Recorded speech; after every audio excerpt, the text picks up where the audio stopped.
जैसे ही हम इस प्लैनेट पे एंटर होते हैं, जैसे ही हम पैदा होते हैं और हमारी फैमिली हमारा नाम रख देती है और वो नाम सबको अनाउंस हो जाता है।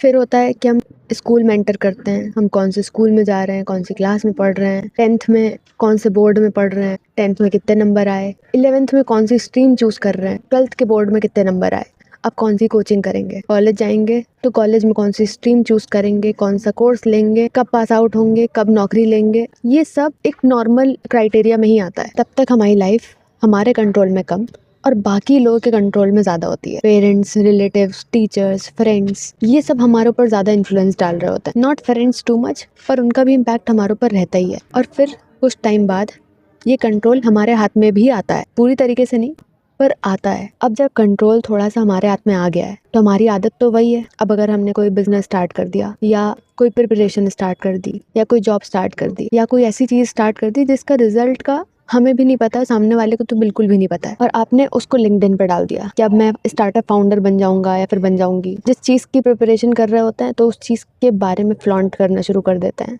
उसी तरीके के रील्स पोस्ट करना शुरू कर दिया, उसी तरीके के स्टेटस स्टोरी लगाना शुरू कर दिया, लिंक्डइन पे डाला, सोशल मीडिया पे डाला, पेरेंट्स ने अपने रिश्तेदारों को बताया, और अब वही रिश्तेदार आपसे आके पूछेंगे 1 साल बाद कि वो क्या कर रहे थे तुम, उसका क्या हुआ, वो स्टेटस मांगेंगे। और आपको 6 महीने के अंदर समझ में आ गया है कि ये गलत बात है, ये जर्नी आसान नहीं होने वाली है। जितना आसान मुझे दिखती है या फिर जितना आसान सामने वाले लोगों को दिखती है या जितनी आसान सोशल मीडिया पे दिखाई जाती है, अब आपको वो चीज़ करनी पसंद भी नहीं आ रही है। But now you can't stop. आप रुक नहीं सकते, इसलिए नहीं क्योंकि अब आपके पास में कोई ऑप्शन नहीं बचा है। आप इसलिए नहीं रुक सकते because you have already announced it. और यही है अनाउंसमेंट ट्रैप।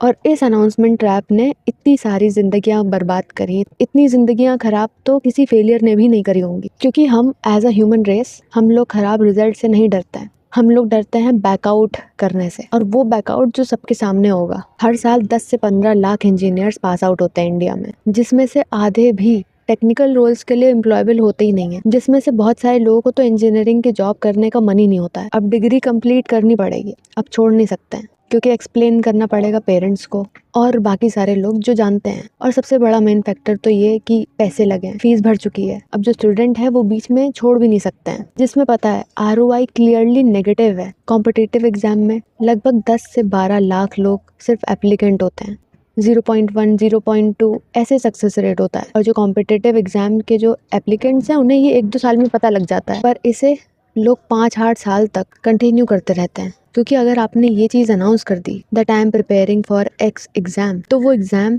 आपकी आइडेंटिटी बन जाता है। कोई चीज़ छोड़ना मतलब कि वो चीज़ छोड़ने के बाद में हम एक फेलियर कहलाएंगे, और तैयारी छोड़ना मतलब कि हार मान लेना। तो लोग इसमें साइलेंटली सफ़र करते रहते हैं। और जब आप किसी एग्जाम को अपनी आइडेंटिटी बना लेते हो क्योंकि आपने अनाउंस कर दिया है, उस आइडेंटिटी से बहुत सारी एक्सपेक्टेशंस जुड़ जाती हैं, आपकी, आपके पेरेंट्स की, आपकी फैमिली की। आई नो पर्सन जो कॉम्पिटिटिव एग्जाम्स की तैयारी कर रहा है और काफ़ी सालों से वो तैयारी कर रहा है, and I know him personally. और जब उसने तैयारी करना शुरू किया था, उसके फादर ने अपने फ्रेंड सर्कल में बताया, उसकी मदर ने अपने सर्कल में बताया, और फिर कुछ टाइम बाद आई मेट हिम। और फिर मैंने उससे पूछा कि तो अब तैयारी कैसी चल रही है। तो बहुत ही एक नया पैटर्न मैंने डिस्कवर किया उस दिन। उसने कहा कि हाँ, तैयारी तो ठीक चल रही है, बस चल रही है। उसने मुझे बताया कि उसका कोई कज़न है जिसका क्लियर नहीं हुआ है अभी तक, और ड्यूरिंग द कन्वर्सेशन ही उसने बोला कि अब मुझे तो क्लियर करना ही पड़ेगा क्योंकि मैं तो डिफरेंट हूँ। अब सबको पता है कि मैं प्रिपरेशन कर रहा हूँ, अब मैं छोड़ नहीं सकता हूँ, कि I am not liking it. मुझे पसंद नहीं आ रहा है ये सब पढ़ना, 12-12 घंटे मुझे नहीं अच्छा लग रहा है पढ़ना। तो उस दिन मैंने ये डिस्कवर किया कि अब वो एग्ज़ाम्स के लिए नहीं पढ़ रहा है, वो एक ऑडियंस के लिए पढ़ रहा है।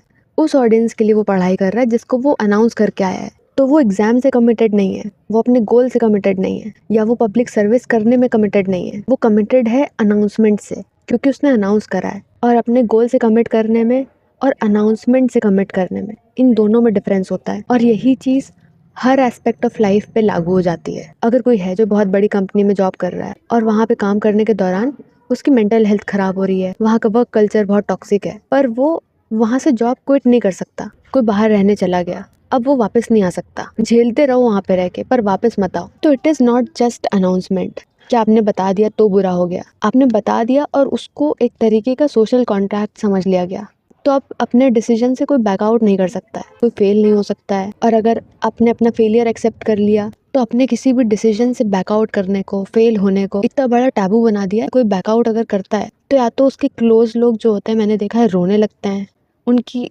ईगो हर्ट हो जाती है या फिर रेपुटेशन हर्ट हो जाती है, और इसीलिए लोग गलत करियर में, गलत शादी में, गलत सिटी में, गलत लाइफ में फंसे रहते हैं। और ये सब वो इसलिए नहीं झेलते हैं क्योंकि वो बहुत स्ट्रांग होते हैं, इसलिए झेलते हैं क्योंकि वो डरते हैं, एम्बैरेसमेंट से डरते हैं, खुद का मजाक बनने से डरते हैं, और सिर्फ हमारे क्लोज लोगों से ही नहीं, अपने आप से भी डरते हैं। क्योंकि हमें पता लग जाता है कि हम गलत पाथ पे हैं, फिर भी हम उस पाथ पे कंटिन्यू रहते हैं क्योंकि हमें खुद को दिखाना होता है कि हम कंसिस्टेंट हैं। हमें खुद को लग रहा होता है कि हमने इतना टाइम लगा दिया है, इतना एनर्जी लगा दिया है, पैसा लगा दिया है, इतने सारे साल लगा दिए हैं, अब बैकआउट नहीं कर सकते हैं। यहाँ रोल प्ले कर रही होती है संक कॉस्ट फैलेसी। इसका मतलब ये कि पहले ही उस चीज़ में इतना ज़्यादा रिसोर्सेज लग चुके हैं कि अब वो इन्वेस्टमेंट अब बर्बाद नहीं करना चाहते हैं। तो जो मैथ होती है ना, वो हमें खुद ही करनी पड़ती है कि गलत पाथ पे चलने की कॉस्ट क्या है। तो जो पाथ आपको पता है कि गलत है, अगर आपने उस पाथ को छोड़ दिया तो उसकी कॉस्ट होगी टेम्पोररी एम्बैरेसमेंट। और अगर जो पाथ हमें पता है कि गलत है और हम उसी पाथ पे कंटिन्यू चलते जा रहे हैं, तो उस पाथ पे चलते रहने की कॉस्ट होगी परमानेंट रिग्रेट। मतलब कि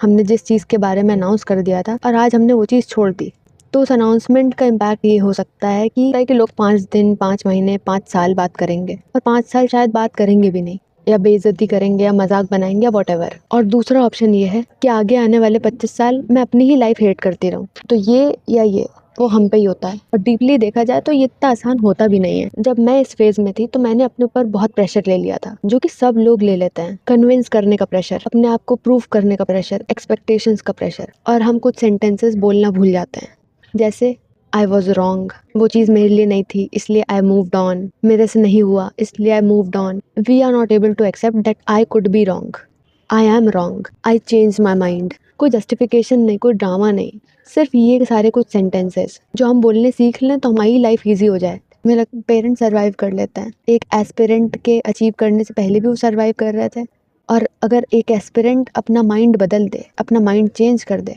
उसके बाद में भी वो सर्वाइव कर लेंगे। और हमारे पास में 2 ऑप्शंस होते हैं, या तो हम परफॉर्मेंस करते रहें और लाइफ वेस्ट करते रहें, और दूसरा ऑप्शन होता है कि टेम्पोररी लोग हमसे नाराज़ हो जाएं, टेम्पोररी हम बेइज्जती झेल लें, एम्बैरस हो जाएं, और अपना एक्चुअल पाथ ढूंढ लें। और ऐसा नहीं कि किसी को कुछ बताना ही नहीं चाहिए, इट इज़ जस्ट दैट कि बताने के बाद में क्या हम उसके कॉन्सिक्वेंसेस झेल पाएंगे। अगर हम फेल हो गए तो क्या फेलियर एक्सेप्ट कर पाएंगे, क्या वो प्रेशर ले पाएंगे, क्या वो टेम्पोररी एम्बैरेसमेंट झेल पाएंगे। और ये भी एक तरीके का अनाउंसमेंट ही तो है कि हमने क्विट कर दिया, तो एटलीस्ट क्विट साइलेंटली कर सकते हैं। और ये पूरी कहानी है ना अनाउंसमेंट ट्रैप वाली, ये पूरी कहानी सिर्फ हमारे अंदर होती है। इतना हमारे बारे में कोई सोचता ही नहीं है पहली बात तो, जितना हमें लग रहा होता है कि हमारे बारे में लोग सोच रहे हैं। वो लोग खुद अपने अनाउंसमेंट ट्रैप में फंसे होते हैं, वो अपनी ही ऑडियंस के लिए परफॉर्म करने में लगे होते हैं। It is just about us. तो ऐसा नहीं कि बताना नहीं चाहिए, बताना चाहिए, खुल के बताना चाहिए। ये 2 वे रोड होती है कि अगर सामने वाला किसी चीज़ से बैकआउट कर रहा है तो हमें वो भी एक्सेप्ट करना आना चाहिए। तो ये अनाउंसमेंट ट्रैप कोई ट्रैप